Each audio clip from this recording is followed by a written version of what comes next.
아동, 다문화 가정까지 이 정보 취약계층을 위한 복지 관련 소식을 전해드립니다. 함께 사는 세상.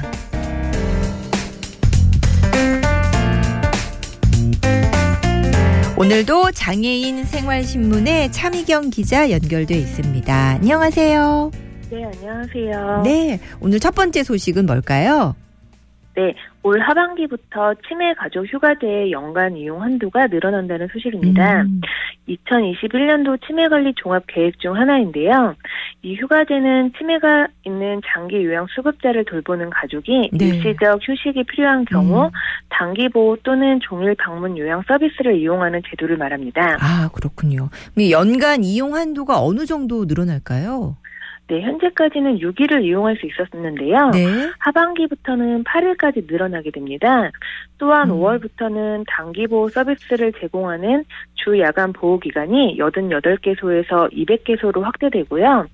치매 환자에게 차별화된 서비스를 제공하기 위한 공립치매전담형 장기요양기관 10곳과 6개의 공립요양병원에서 치료 전문 병동이 추가로 설치된다고 합니다. 그리고 치매 환자 집중 치료 전문 병동과 인력을 갖춘 치매 안심 병원이 더 많이 생길 수 있도록 건강보험 인센티브를 지원하는 시범 사업도 3월부터 시작하기로 했습니다. 네, 건강보험 인센티브는 뭐예요?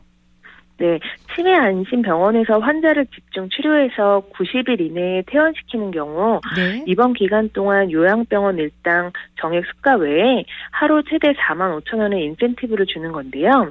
대상 환자가 퇴원한 후에 치매 안심센터의 모니터링을 거쳐 지급된다고 합니다. 또 치매의 원인 규명, 조기 예측과 진단 및 예방 치료 기술 개발을 위해서요. 올해 79억 원을 지원할 계획이라고 하고요. 네. 또 오는 4월부터는 치유농업, 운영농장, 사회적 농장, 산림치유시설과 치매 안심센터가 연계해서 치매 환자를 대상으로 한 다양한 야외 치유 프로그램도 실시할 계획이라고 합니다. 네.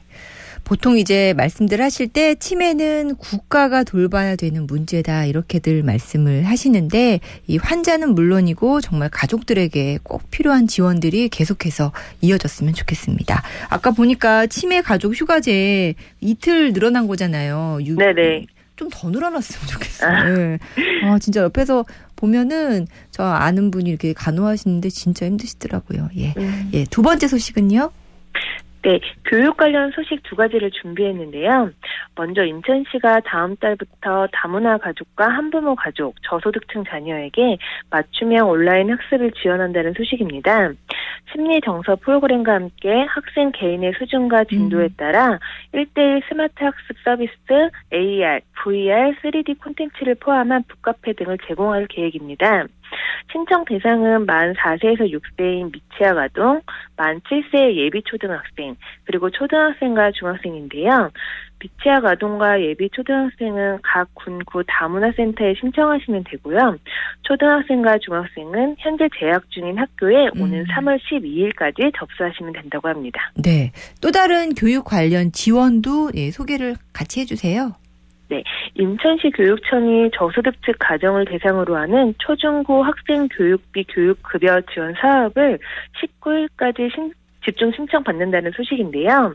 먼저 교육비 지원은요. 차상위 계층과 한부모 가정 등 취약계층 초, 중, 고교 학생을 대상으로 이루어지고요. 네. 방과 후 자유수강권, 교육정보와 사업 등을 지원받는다고 합니다. 그리고 교육급여 지원은 기초생활수급 가정의 초, 중, 고교 학생만 대상으로 하고요. 교육활동 지원비, 입학금, 수업료 등을 지원합니다. 2가지 다 집중 신청 기간 외에도 신청은 가능한데요. 네. 다만 신청한 달부터 교육비와 교육급여를 지원하기 때문에 학기 초인 지금 신청하는 것이 더욱 좋을 것 같습니다. 그렇습니다. 꼼꼼하게 좀 살펴보시고 기간 내에 또 꼭 신청하시기 바랍니다. 지원을 희망하시는 분들은 어떻게 하면 좋을까요? 네, 주소지 읍면동 행정복지센터를 방문하시거나 교육비 원클릭 신청 시스템 또는 복지로 온라인 신청 이렇게 2 사이트에서 온라인 신청을 받고 있고요. 지난해 지원을 받은 학생은 다시 신청하지 않아도 되는데요. 교육청이 기존 정보를 활용해서 가구의 소득과 재산을 조사한 뒤에 지원 여부를 결정한다고 합니다.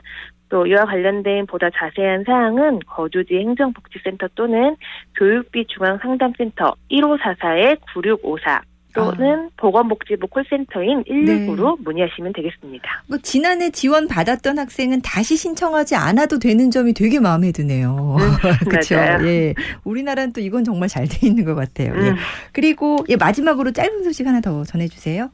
네, 지체장애인분들의 경제적 부담을 줄이기 위해서요. 장애인 보조기기 의지급여 관련 제도가 이번 달부터 개선됐다고 합니다. 먼저 의지에 대해서 간략하게 말씀드리면요. 손, 발의 일부가 결손돼서 외형상 또는 기능상으로 적합하도록 인공적으로 만든 보조기구를 의미하는데요. 네.